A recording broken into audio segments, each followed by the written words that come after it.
Dan, we're back. We're here, Didi. We made it through Thanksgiving, but we're here. Hey, we made it. We made it. No one was offended by our posts on the internet, so Thankfully. this is we survived. This was all good. Yeah. Chris is still in Wisconsin Somehow. with the fam. Yeah. And 9 days, I believe, is what he said. So Yeah. I have to ask you, Dan, where would you be willing to spend 9 days?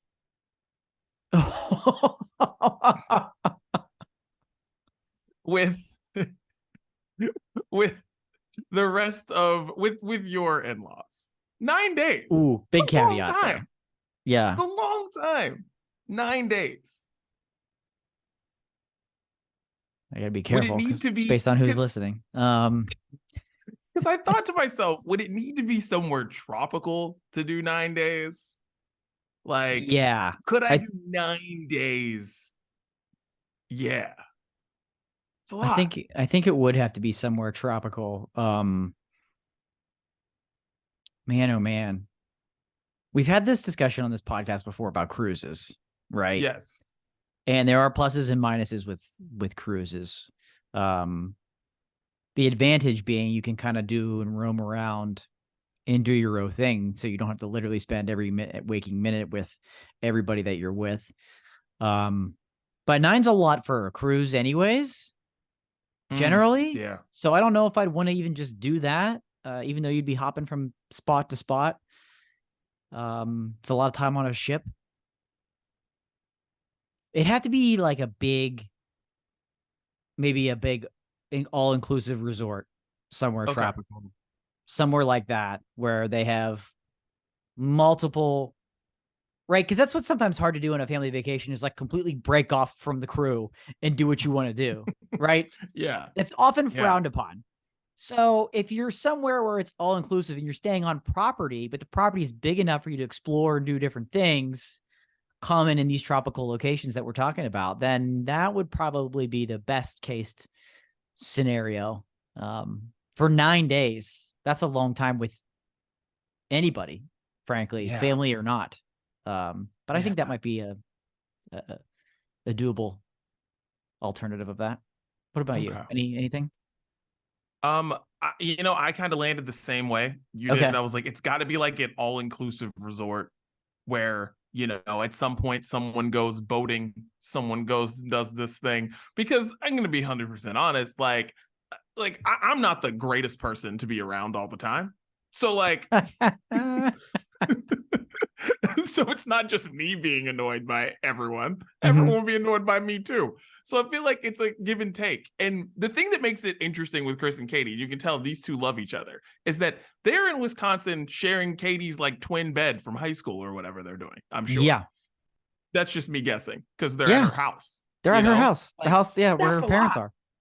Yeah. That's a lot. That's a long time for that. Yeah. Yeah. That's love right there. It is. It really is. We'll see how honest he can be next week, recapping that.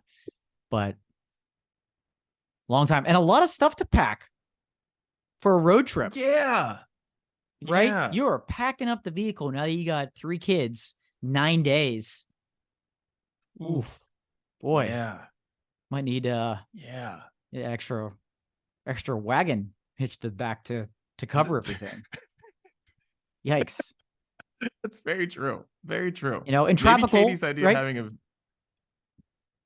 tropical stuff is less clothing at a tropical destination. True. It's lighter. That's true. Shorts, no sleeves. Yeah. So it is not warm in Wisconsin, often ever, but especially this time of year. So they're all bundled up and you can't really go outside and do much. A lot of inside time. A lot of inside time. Yeah. Yeah. Okay. Yeah. Tropical for sure. 9 days, tropical. Yeah. Definitely. Yeah. We're going to get in trouble for that one. But guess what? It's the Brunch Breakdown. Out here in Los Angeles. Dan is in Pittsburgh. Chris is still in Wisconsin. He will be back next week. Hopefully he's allowed to be back next week. And we will be talking all things Brunch Breakdown with him too. And today on the show, we are going to be talking about a festival that we can't wait to go to, the FlavorTown Festival. That's right. Guy Fieri's throwing a festival in Columbus, Ohio. We're going to talk about that. A popular rapper, Rod Wave, selling out arenas all over the country. He just won a court case to have people not sell merch outside of his shows. We're going to talk about that. We got a dream concert topic we'll get to, plus music and beer and more. It's the Brunch Breakdown. Dan, let everybody know where they can find us. I'd love to. Appreciate the handoff. Right in the bundle there. Right there's beautiful handoff. Anywhere, people, you know that by now. If you're new to the program, welcome along for the ride, for the journey that is the Brunch Breakdown. And this very podcast. You can find it naturally wherever you're listening to right now, but anywhere else that podcasts are available, all the major players, and even some of the small ones, right? If the Brunch Breakdown is somewhere that you don't listen to podcasts, you let us know. We will get there. I promise you. But that probably won't be the case because we're already everywhere right now. New episodes every Wednesday. Coming directly to you. If you're following or subscribing to our channel on wherever you like to listen to podcasts, that episode's going to come right to you. Simple as that. As soon as it's available Wednesday morning. Okay. Full video episodes are also available as well, in case just the sound of our wonderful voices isn't enough for you and you want to see this visual, this back and forth that we have this week, Dee and I. Check out the video episodes. Okay. Those are on Facebook and YouTube. They premiere also on Wednesday, noon Eastern, 9 a.m. Pacific, but if you can watch on demand anytime you want to watch after that. Everywhere on social media, at Brunch Breakdown. Follow us, follow you back, find us there. And of course, we give you what we're listening to each and every week. We put that into a beautiful little playlist. We call that The Sounds of Brunch. We upload that update that on Spotify every Friday. So follow that playlist as well. Simply search for The Sounds of Brunch. Beautiful. All right. Well, now it's time to get random topics off our chest. And Dan, since you were doing such a great job talking, why don't you get us started? Get it off your chest. Just keep rolling. Appreciate it. Just keep going. Going. You know, we just talked about it. You know, Thanksgiving, just got through Thanksgiving, which means we're in the midst of the holiday season, a wonderful time of year. And 'tis the season indeed for tons of commercials and tons of ads promoting Black Friday. Just went through that, right? Right now it's Cyber Monday, which it's all the same thing at this point. So stop. You know, Christmas, specials, sales, whatnot, all the above. But one thing has really caught my attention this year, and it's really annoying the hell out of me. It's ads that have these ridiculous song parodies on the commercials. Right? And they're endless right now. Etsy's doing one with the Mission Impossible theme. It's like, Dad, what gifts do I get, Dad? And it's horrendous. Verizon has a bunch of them with carolers singing like Carol of the Bells and things like that.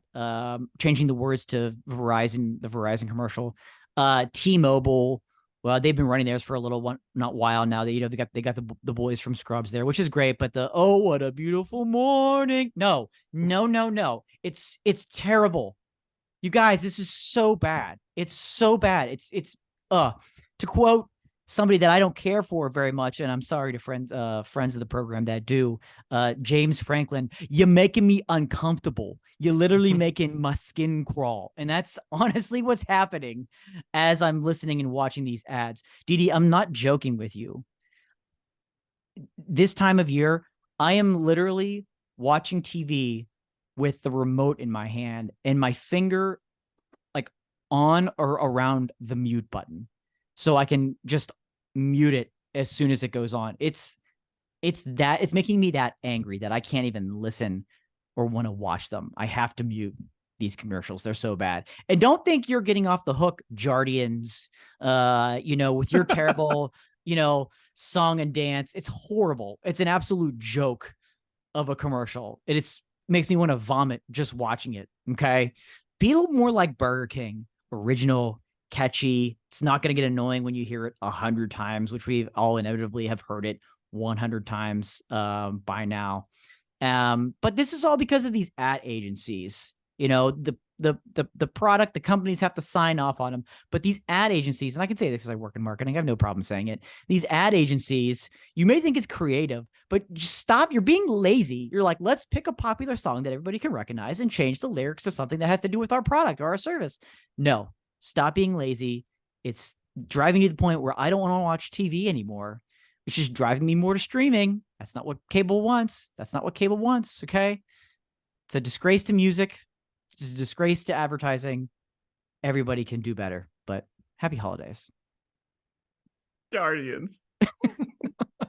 You know what I'm talking about. That commercial is so ridiculous. Isn't it? Time, and it's on all the time. All it the doesn't time. matter what you're watching. It's on all the time. Like, they're making a lot of money off Guardians because that thing is on all the time. Right. I don't even know Man. what it helps you with, but it can't be that many No. people that we have to see it that often. Come on. Get out of here, Guardians. Oh God. All right.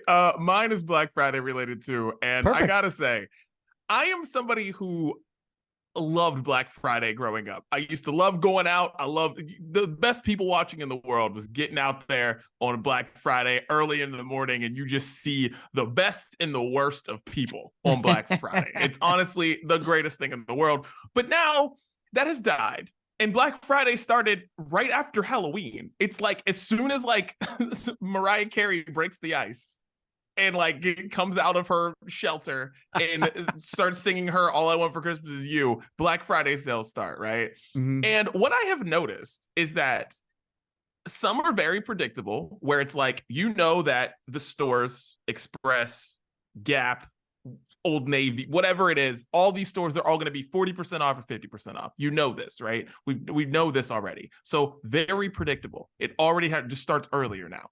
And then you have other places that I've noticed that raise the price of things right before Black Friday and then drop them back to the place they were. So you're not even getting things on sale anymore. So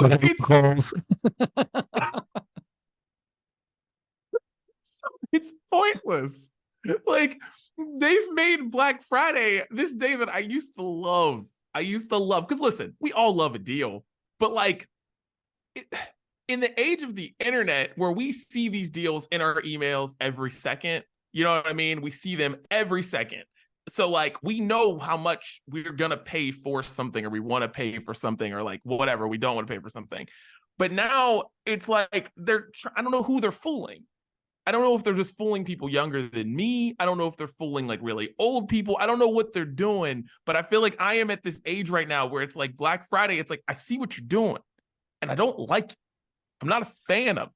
Like, I don't know. I'm very kind of mad at Black Friday right now. I needed to just like, maybe it needs to go away for a couple years and then come back and I'll be excited. But right now I'm just mad at it because it's like they're trying to fool you. And yeah, I don't know. I had to get off my chest. It's kind of just me being sad and confused and angry all at the same time. Yeah, but you're right. Like, and inevitably, the Saturday after every Thanksgiving at like 6:00 in the morning, the emails roll in. Black Friday extended sale. What? Yeah. I thought the point was the sale was yesterday. And then the very next day, Sunday, Cyber Monday, early Cyber Monday sale. What? That's supposed to be Monday and only Monday. Like, you're right about maybe like it needs to go away. Like, we thought maybe COVID could have fixed that, because the one good thing, you're a fan of COVID, but one of the good things that came away from it was we stopped opening stores on Thanksgiving or Thanksgiving night. We stopped that. Okay. Let people have the day off. We've gone away from that for the most part. So that was good, but it made people want to shop online more. So they've started these Black Friday sales right after Halloween. Like you said, everything's online. You're getting the same deal in store as you are online, and they're just extending it the whole time. And you're right. There are definitely stores jacking that price up to make you think you're getting a deal when you're not. You're getting the same deal all year round. It just looks nice right now. So I feel you, man. I feel you. Oh, yeah. It's weird. And I saw like a couple like random like TikToks of people just like going behind, because you know they have like the cards that they slide in and out, and it was like Black Friday special, like TV $646 or something, and then they slid behind it, and then it was the same tag that was probably there the day before. Yep. But it says Yep. Black Friday special on it. Ooh, boy. Yeah. I don't know. People got to get smarter at fooling me. Listen, I'm all down for a deal. I get it. But man, just I don't know. Do better at fooling me. You guys got to get better. Get better. I like it. Well, that was getting off our chest. And now let's get into Brews Day. Daniel, I will continue on. I will keep rolling on right here. I got something that I had this week that was just absolutely delicious. A Sloha IPA by Slow Brewing. It's a tropical hazy IPA, and it's got all the things I want. It's tropical.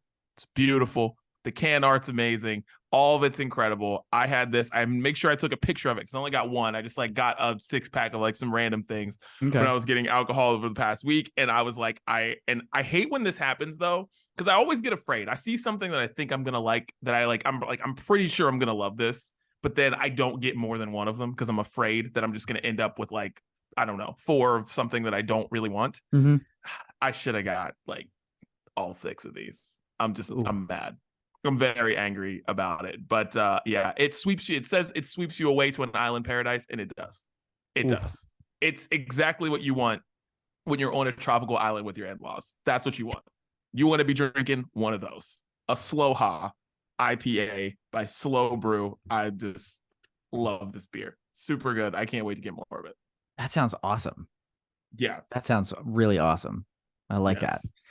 Well, for me, I'm gonna go the complete other end of the spectrum. You're still over there in summer, and we are deep into fall over here. And for some people, that means the transition into stout season, and we are getting there, but not quite for me yet. So I can tell you, I got 2 things for you today. One, I'm drinking live here, right on the spot. Sam Adams Jacko. Okay, nothing wrong with this. Nothing wrong with this. As a macro, Sam Adams, they know what they're doing. Okay. Always been a fan of Sam Adams. And the Jacko is their pumpkin ale. It's really good. If you like pumpkin, this has got it. Okay. And it's still pumpkin season to your boy Steel City over here. It runs through at least February. So buckle up, people. We're not done yet. Okay. So this is a perfect fall beer for me right now. But I want to talk to you about a beer that I had yesterday as well. This past weekend was from the good people at Abjuration Brewing, just outside of McKees Rocks here in the Pittsburgh area. Now, I featured a certain style of this beer years ago in the podcast. It might have even been like first origination of this podcast. Can't really remember. But they put a little twist on it this time. They did an ice cream sour series. And you might be thinking, those things don't go together. That doesn't make any sense. But what if I told you that this ice cream sour was brewed essentially with chocolate, vanilla ice cream, and Count Chocula? Would that interest you? All of a sudden. It does. It's just funny to mention those 3 things and then call it a sour. Right. I just think there's certain situations where you just shouldn't be able to call it a sour. Right. Because it had lactose in it. But they do use their souring blend in the brew process. And you're right. You're like, it still doesn't make sense to me. But this thing was so damn good. So damn delicious. You get a lot of the chocolate and the vanilla and kind of that cereal component, almost a cereal aftertaste. It's in there. It's creamy. It tasted just like Count Chocula. And it was not sour. So this was not sour. I think they went light on it to be careful. It was almost, I almost want to call it like a tartness. Like if you've ever had a chocolate covered cherry or something like that, where you get like the sweetness and the tart from the cherry. It was almost like that. Just the tartness was there on just the right level where it didn't make it taste weird or anything like that. Because the version I'm speaking of from previous acknowledgement on Brews Day was a stout. So this is different.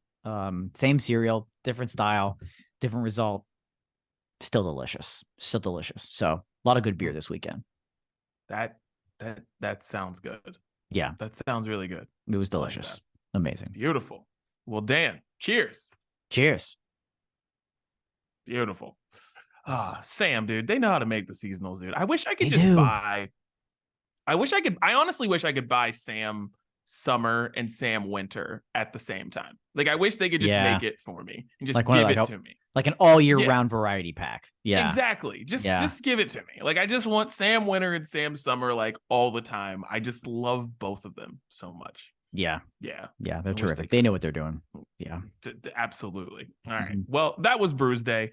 Now, Dan, let's get into this main menu here. Let's do it. And the first thing I want to get into is Guy Fieri, the legend, the man, the myth, the absolute legend. FlavorTown Festival going down to Columbus, Ohio. Dan, I need to know all your thoughts. My first thought is, how do we get a booth there as the brunch breakdown? I'll be honest with you. Find this out. That was my first thought. We need to look into that because there's still early stages of announcements and planning. Yes, first ever FlavorTown Fest in Guy's birthplace, hometown of Columbus, Ohio. So a little bit of a haul for you, but about a 3-hour drive for Chris and I.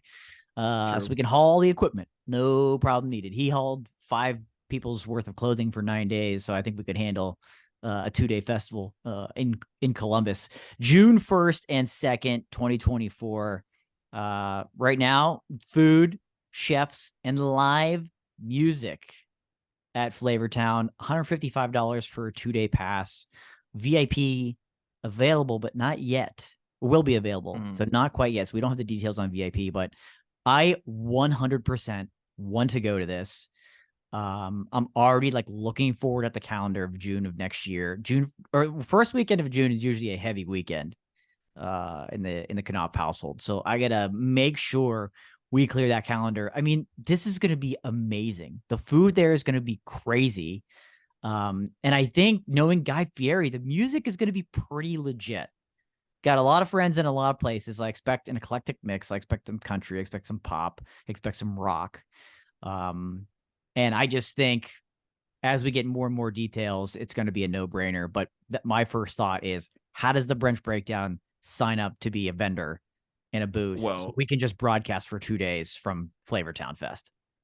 Well, I have just signed up to get mail from the mayor. All right. It says get mail from the mayor, get more information on FlavorTown Fest. So I feel like there should be a vendor's email that comes from that. I love it. And Dan, you mentioned music, and we're not getting into the topic that we just talked, that hopefully we get to, is the dream concert or dream venue. Right. 21 Pilots at FlavorTown Fest. From Columbus, They're from Ohio. Columbus, right? Yeah. Don't do that to me. I mean, I would literally implode. I'd implode right there. That's the epitome. You're right. Forget that topic for later. I just got my answer. Are you kidding me? You're right. You're right. Like 21 Pilots from Columbus at FlavorTown Fest. It's a no-brainer.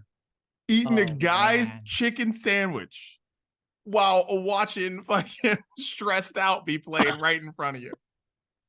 Like, are you kidding?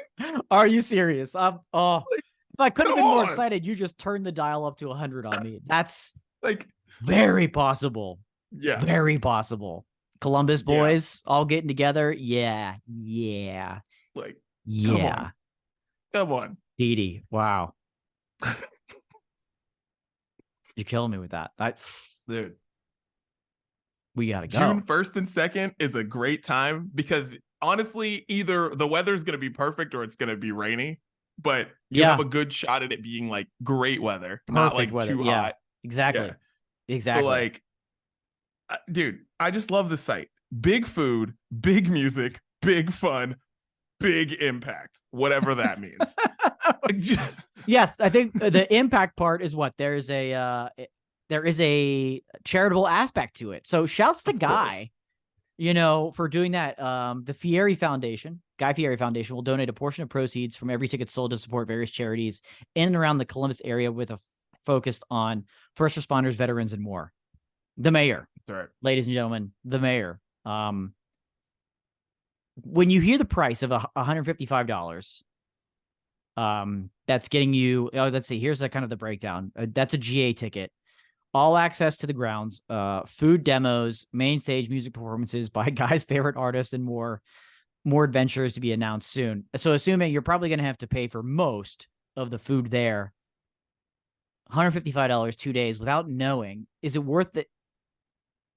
Or maybe without the influence you just gave to me about potentially being 21 Pilots. Is that a good price without knowing anything? Are you diving in early, or you wait until the music gets announced? I gotta wait until the music's announced. Okay. Because if you are charging 150, that means there's at least going to be one or two names that are going to be solid. Yeah. But you just got to make sure you like those names, because like you mentioned with Guy, it could be, Toby Keith or something. Yeah. Or, or whatever. Like it could be somebody that, Jason Aldean or something like that. Like you have no idea who it's going to be. And that may not make you want to go, play. But if they mentioned, like we mentioned 21 Pilots, or they mentioned, someone else, you might want to be there. But it's just, you got to wait. Because I feel like the lineup is kind of going to be like a couple names that people really like. But you just got to make sure that they're both in the pop lane or a lane that you like to listen to music in. That's going to be the key thing, right? Because it doesn't matter how many celebrity chefs from Food Network are there, right? That part isn't going to justify, because you're not going to get that food for free, more than likely, right? There might be some samples of some stuff you can get, but you're still going to probably have to pay for some amazing food, I'm sure. And we just talked about on Brunch Court last week, Guy's new spiked beverage, right? Mm-hmm. His new FlavorTown. I forget what it's called already, but the spiked fruit punch that he has coming out, that's going to be all over the place. All over the place at this festival. That will be the only thing that's free there, I bet. Yeah. Is that. They'll be giving that out as soon as you walk in. Right. They do have a GA Plus pass available. That's $215, and you get everything from regular plus access to an exclusive FlavorTown lounge with dedicated food, drink, and restroom areas. So we do love a good VIP upgrade. So there's for that. I'm sorry, that's not even VIP. It's not calling that VIP. That's GA Plus. 2-day VIP and 2-day super VIP. Prices and details to be announced soon. And they do have payment plans available, ladies and gentlemen. Also a game changer when we're talking festivals. But I think you're right. I think the at least you got to have at least one artist that you'd be willing to see there on that lineup that's going to make most people jump into the pool without knowing much other details. But I mean, could be great. Could be 21 Pilots. Come on. I mean, this could be great. This 100% could be great, or just very weird. But I don't know how many food festivals you've gone to. You've been to a lot of beer festivals. Yeah. But I will say the most annoying thing about food festivals are the lines. And I need people to figure this out. If you're going to charge people a bunch of money to go to a food festival where you have all these vendors and stuff like that, but you're only going to have so many of these vendors, I need you to figure out a way to space this out, or make people make more food, or have bigger teams, or whatever it is, because it is very annoying when you go to a food festival and you spend so much time in lines. Some lines are fine, but it's just like, it gets a little ridiculous when you're spending all this money to go to a food festival and like you really don't get to eat that much food, or you spend your time very annoyed trying to find a place to sit or whatever it is. Figure it out. More space, more people, hire bigger staffs or whatever. Yeah. Figure that out. Like, I don't know if like the people who run the festival have to figure that out, but it's just, I get very annoyed at food festivals specifically waiting for your food as long. Like, a little bit is fine, but when you're waiting for like, brisket for 25 minutes, what are we doing? How long do you think I'm going to be there? You know what I mean? So that's the problem. That's a great point. Yeah, you've got to have like 2 or 3 options on the menu, right? Where you're not taking it. It could be a bunch of different things. It's got to be stuff you can turn around quickly, pre-make it, and you're just kind of finishing it off as it's coming down the line, so you can make the most of your time there. You're absolutely right, because you don't want to spend literally half your time in line. Because then at that point, all you do, it's hard to enjoy it because you get food and then you get in line to the next place because you're like, well, I just eat this in line because by the time I get up to the front, this is going to be gone. I'm going to be hungry again. So then you just end up doing it that way. But you're right. It's got to be efficient. I trust Guy, but first time on anything, little trial and error. So we'll see how that goes. We'll see how that goes. And I hope we see how that goes in person. Yeah, I know.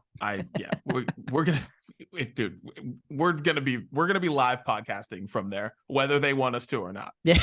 We're just right. That'll be the preview to the stadium tour, the festival tour. Yes. It'll be our first festival. So bring it on. Let's go. We'll be there. We'll be in the parking lot across the street from FlavorTown Festival. Come say hi. Broadcasting.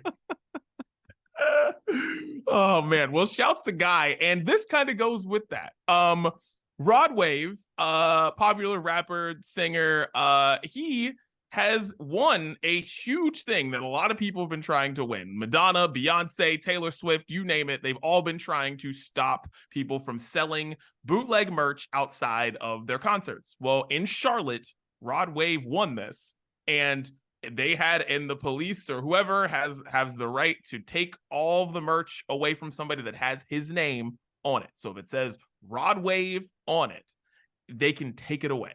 Or has the album title of his album on it, it can take it away.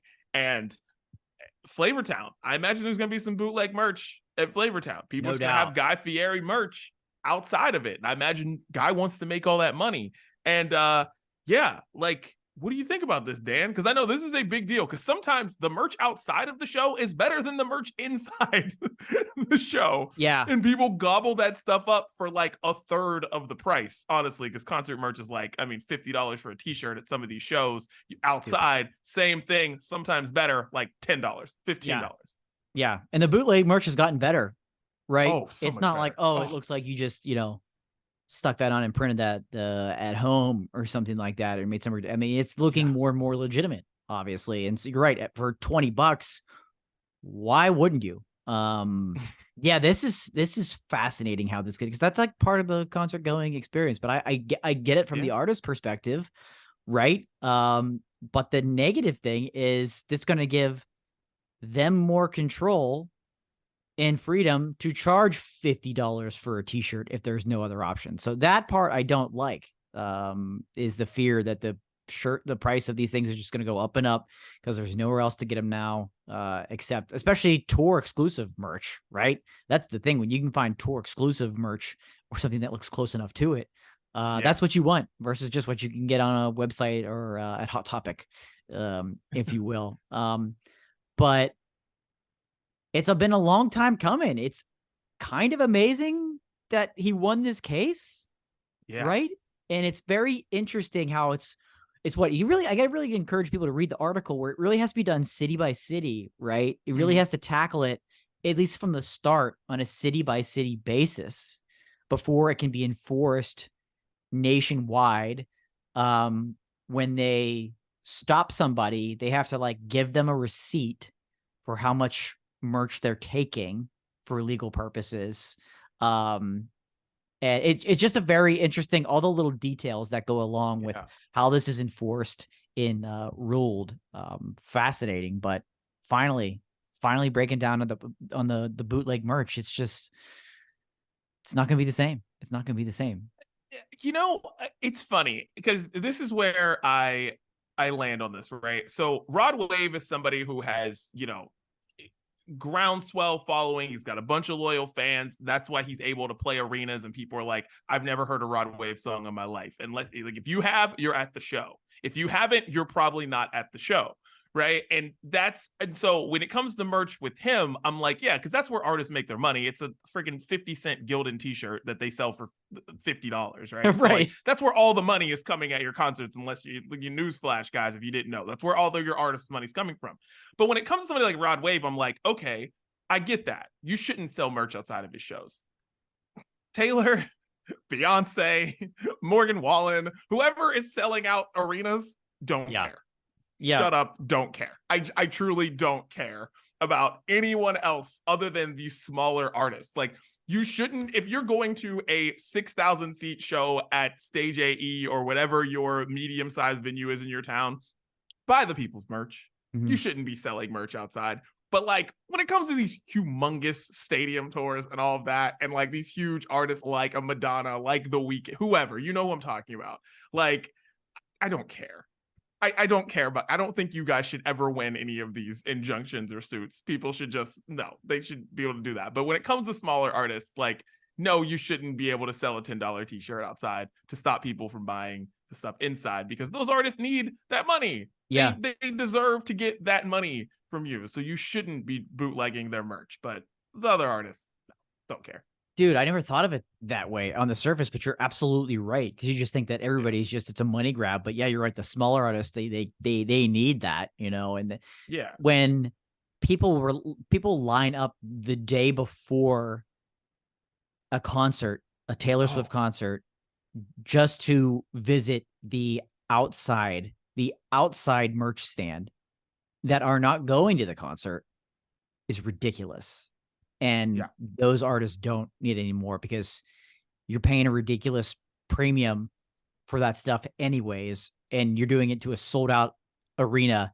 The fraction of the impact the bootleggers have outside of that is so minimal. It's so minimal. So like the big artists, you know what? You've got bigger things you should be worrying about. You're right. But the regular shows, the medium shows, the smaller shows, you know, support those guys, support those bands, those artists, that way. But yeah, what kind of domino effect is this going to have? I don't know that it's actually, you know, it's slowly winning these things now. Yeah, that's what I'm wondering. Is it like, are people actually going to take the time? Was this just a judge who really was compelled by this story and was like, okay, I got it. But it's like, if Madonna comes and does the same thing, is the judge going to be like, oh yeah, get out of here? Really? Yeah. What is this really? What are we doing? Is this you need? This is impacting you that much that you need to come here and stand in court and argue this for what? For who? For what? Exactly, as you would say. Exactly. Like, have you ever bought a bootleg?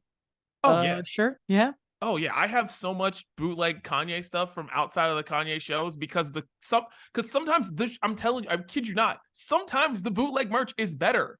Or it's the stuff that you wanted, but it's not on sale on this thing. Because like he kind of revolutionized the way that people take, you know, concert merch and like actually wear it as street style now. Like that's just one of the things. Like kind of changed all that. Right. So at the time, he was just changing the shirts up as every single date on the tour. But like sometimes you'd see the shirt on the internet, you're like, wait, I like that one. Then you go to your show and it's like, it's not here. But that shirt would be outside with your date on it. So I'm like, give it to me for $15. Let's go. Yeah, like, take it. So yeah. So like I get it, wanting the, you know, the merch, and also merch is just really expensive. And I get it. But for the smaller artists, I sympathy towards, and I think like they should like, you know, confiscate all of that. But when it comes to these bigger artists, like people line up outside. Getting Travis Scott merch is almost as big as going to the show. Right. So like, I you know, I go back and forth with this one, but smaller artists, they deserve the merch. Right. No doubt. No doubt.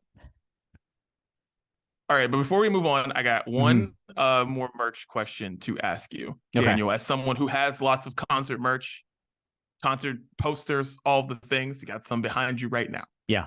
I have to ask. How much do you think concert merch should be? What's over the top for you? Wow. Because the reason why this is becoming such a big deal is like the markup of this stuff is insane. And that's why the bootleg merch outside of shows is honestly more popular than probably than it's ever been because of how much it is and how much you pay for concert tickets. So like what is too much? Like when you turn the corner, you see the merch booth, they all look the same, and you see blank. What is too much for you? Great question. And it can obviously vary from artist to artist, right? You expect a little bit higher with bigger artists, but like the number, I like a bit of a threshold. When I see a t-shirt more than $35, like I'll pay $35 for a shirt, but if it starts with a 40 or higher, it's a t-shirt. What are we doing? Like that's extreme. And then everybody loves a good hoodie. Everybody loves a good hoodie. But $75 and up for a hoodie? Come on. Like, come on. There was one I saw. It was it might have been Teddy Swims that we were at recently. had a really sweet hoodie, and it was so, or somebody like that same week we had like 3 shows that we went to. It was like 70, and I was like, ooh, not here, not at a show with 2,500 people. So those are kind of my and that had to be somebody I really, really, really like, to pay 65 even for a hoodie. But those are kind of my thresholds. Yeah, I'm with you on that too, because if the t-shirts were better quality, Yeah. I'd be like, okay, let's do that. But like, we're paying for a Gildan t-shirt that Yeah. is like $1, and we're not getting we're not getting the heavy duty one. No, We're getting like they're all thin. yeah, the cheapest one Yeah. that if maybe you get like 2 washes out of the thing, you might as well just take it home and frame it. You got a better job with that. Yeah, I think that's where I go across, where I cross the line a little bit, because it's like when it's the hoodie, it's like, okay, I don't have a problem spending more money on a hoodie, but like, is that a Nike hoodie like the one you have on right now, Dan? Right. Like, Yeah, right. is this a nice hoodie that says Teddy Swims on it, or is this just Right. a random junky Gildan hoodie that people are selling, that my high school's logo could be on also? You know what I mean? Like, right. What do we do? Like, I have a problem with that. It's the other stuff. It's like paying $50 for a hat. What are we doing? Yes. Like, that's what I'm like. Come on, guys. Like, either up the quality of this stuff, or just like chill on the prices you put on things. Cause like, just, yeah. And it's really it's the other stuff that bothers me, not the t-shirts, but it's the hoodies, the long sleeve shirts. That stuff is the stuff that bothers me. Cause I'm like, that is junk. And you are somehow getting people to pay double what they would have for a t-shirt just because it's a hoodie, but it's a trash hoodie. Yeah. Like $55 for a long sleeve shirt. I'm like, dude, this is more than Express. Like, this is crazy. Come on. Yes. Like, not on sale Express too. Like, yeah. Wow. Like this thin, this thing in long sleeve shirt that's hardly going to last is ridiculous. Like, at this, it's to the point where, for someone that goes to concerts as frequently as we do, where like, how much is a small screen printing machine cost? And I do graphic design, and they're not going to bootleg as I print one at a time inside my house. They won't know. No. I can use steel and use the designs and wear it out and be one of one, and I'll never be caught. And I'm like, maybe that'll be a better investment long term. Actually, than buying a shirt at every show. I can just see what they're selling and then copy it, and no one will know. And it'll be a better shirt too. It'll be a better shirt. And you already have like your own ticket printing machine, so like you can just do all the things. You have your own collectibles made by Dan. That's true. As long as you're not selling it, you're good. Yeah. Hey, you know what? We've talked merch on this podcast for quite some time, and at FlavorTown Festival, the merch booth will be there as well as we do our live podcast. We'll have our merch stand with all of our Brunch Breakdown shirts and swag there. Yeah, and you want a collectible FlavorTown ticket? We got you. We got you there too. We got you, dude. This is good. I'm happy we talked through this. Me too. We talked through this. Me too. All right. Well, keeping it with concerts, I saw this random graphic on Thanksgiving at iHeartRadio, and it said on there, dream concert and venue. So this is the Brunch Breakdown. We like music. We've been to a lot of concerts. Hell, Dan, you've played on Warped Tour. So lots of things. Everybody's, this is good. So, I mean, what's a dream venue you'd want the Skunk 11 to play at? Shout out with Skunk 11 getting a lot of love this week. 20-year anniversary of the Skunk 11 next year, which whoa, little wild. All right, listen, I got 3 kids. I live in California. You got to let me know when is the next Ska is Dead show. So when's the reunion show? It's a Ska is Dead part 100 featuring the Skunk 11 reunion. I need to know. You just got to give me some time in advance. That's right. All. It's got to happen. Like the when we were young fest, we'll play the night before or something like that. For people that know what we're talking about, we had, if the number 20 years didn't make us feel old enough, or one of our former bass players got in touch with me this week. He's a teacher, and he said, One of my students came in and said that their parents' favorite band when they were younger was the Skunk 11. And I was so excited by that at one moment that we had that much of an impact that somebody still remembers and made that connection based on him. But I was also like, wait, your student's parent said that. I need to go throw up a little bit based on how old that made me feel. But shout out to the Skunk 11. Dan, you got to understand, one of our good friends and listener of the Brunch Breakdown caught your CD at a show. Right. Like, unbeknownst to her, that she would, be lucky enough to be your friend later on in life. But shouts to Raj is a fan of the Skunk 11.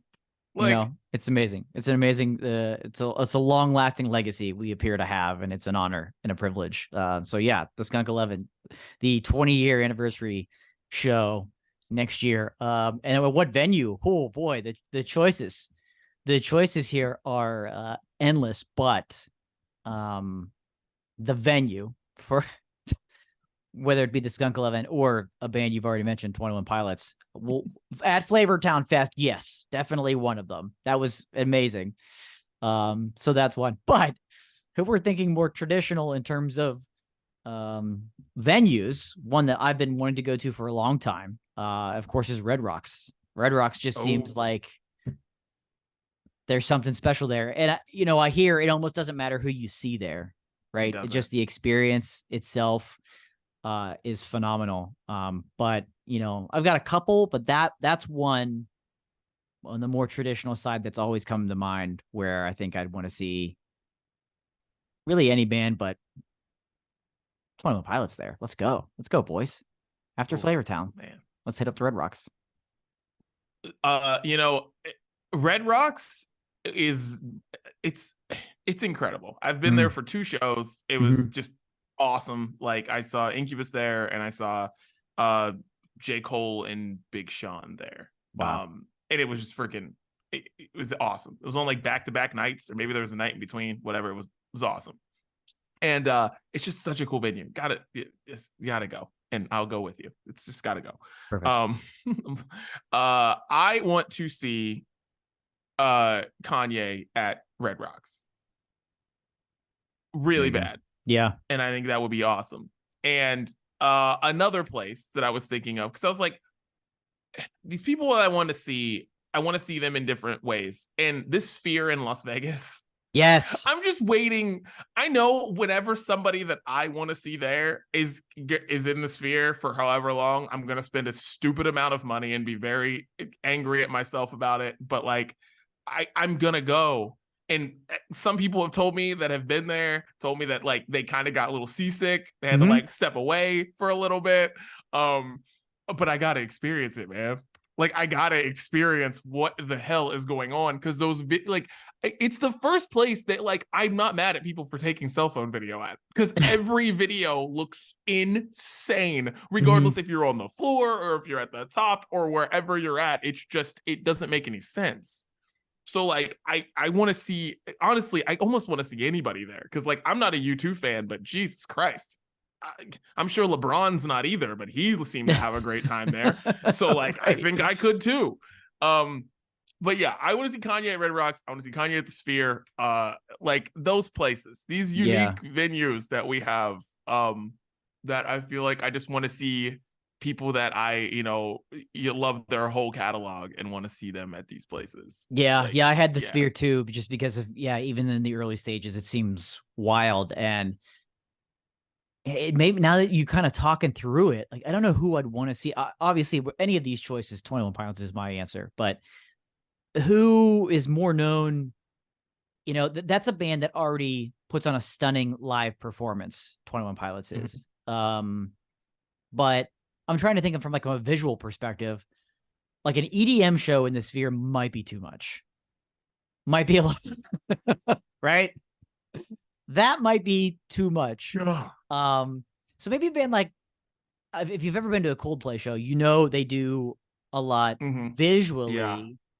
Yeah. And I think from like a graphic visual perspective, they might be awesome to see there, because they put on a fantastic live show, and I think they could do a pretty phenomenal job with that atmosphere in that particular venue. But yeah, I would want to. I want to see anybody there, but maybe not an EDM artist because that you might need to step aside a couple times.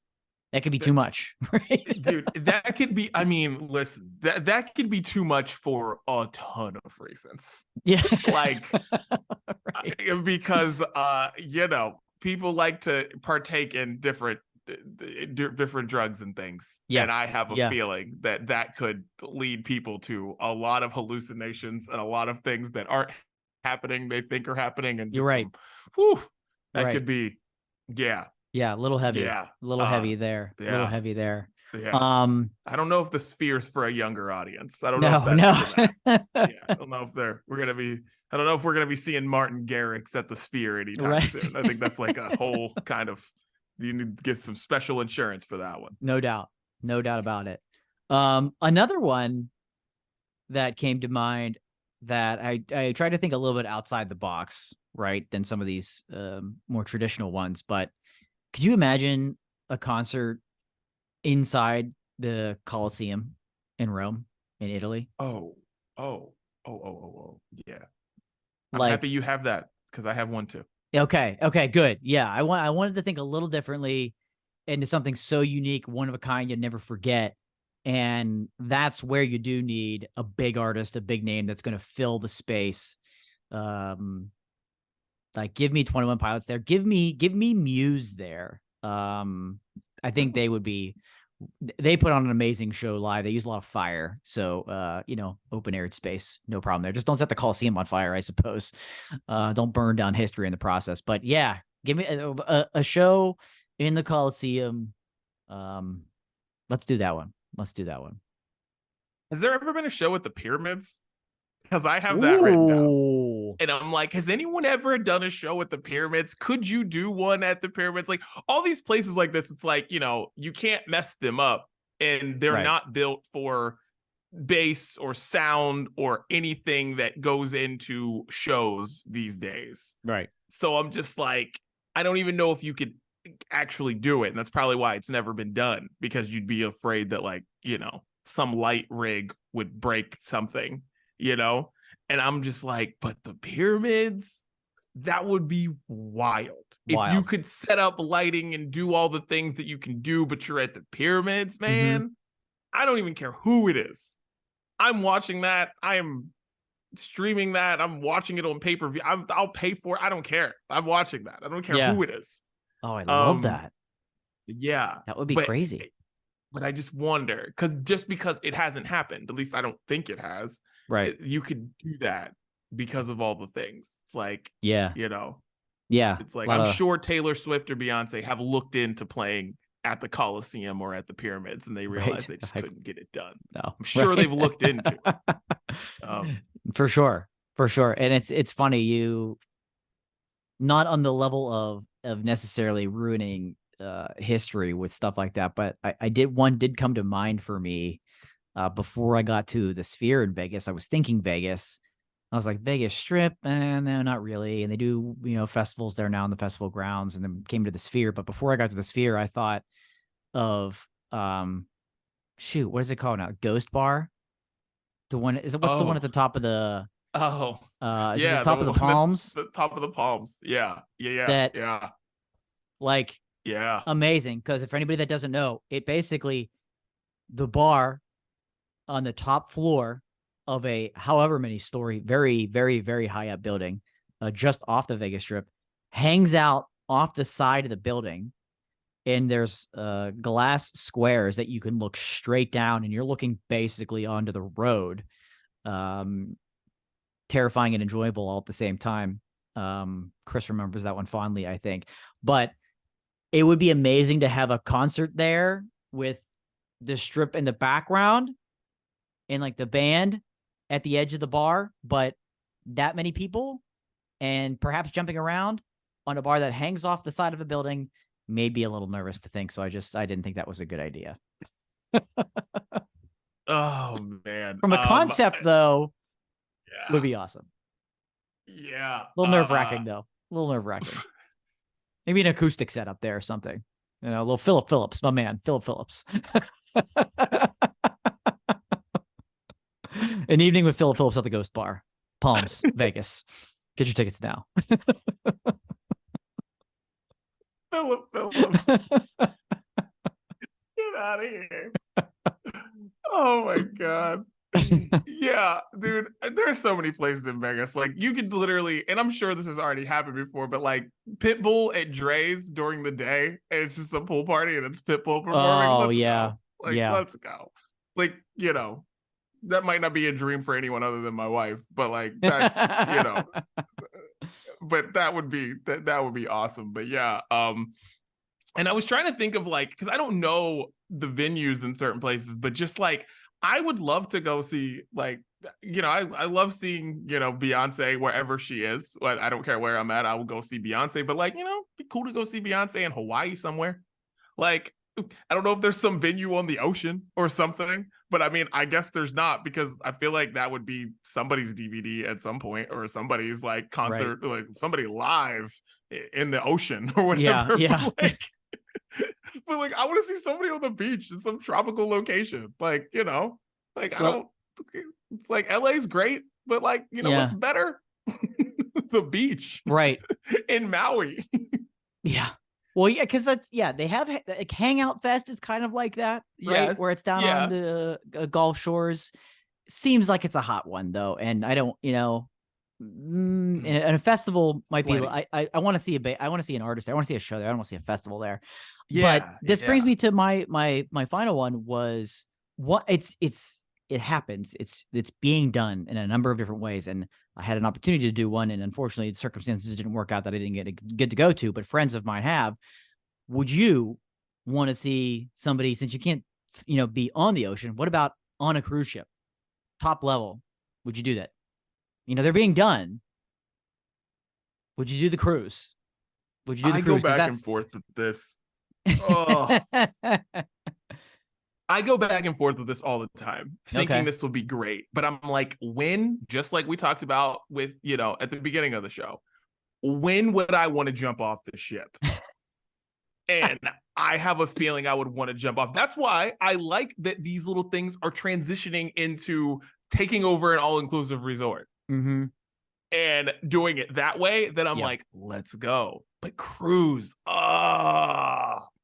it would depend on who it is. Could I go see? Okay, so there's a group of people, they all like hang out, like Teddy Swims and like Alan Stone, and like they've got like a group of people, they all like hang out. Yeah. I could do that on a cruise.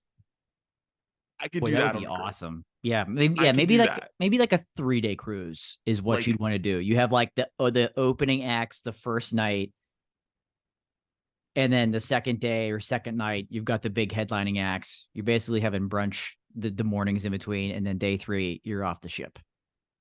It's got to be like a chill situation. Yeah, I couldn't do like, I know we've had friends who did like the pop punk thing at sea or whatever, like, which sounds like a great time. I just don't know if I could handle that. But, and also just like the ringing of my ears, like, and being on a cruise ship around lots of people, I just don't know if I could do it. But if it were like an R&B situation, a more laid back, chill situation, like a lot of very chill music, I think I could rock with that. Okay. On a cruise. I dig that. But it all depends on the kind of music it is. Like, I'm not going for 4 days listening to hip hop on a cruise. I can't do it. Can't do it. Love hip hop more than anything. I can't do it.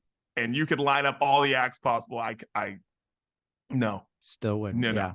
Yeah, no. I want to do the cruise one at some point, but yeah, I don't know if I could do a big time. The like these, they do it because of these. It's almost like a mini festival on the ship, and that seems like a lot. But let's get Teddy, Alan, let's get the boys together. That's a little. I like that little laid back cruise. Okay. Yeah, laid back cruise. A little romantic. You know what I mean? Just chill. Yeah, cruise, going destination, listen to dope music. I think that would be the ideal cruise situation for me. Yeah. John Baptiste, throw him on there. Like, okay.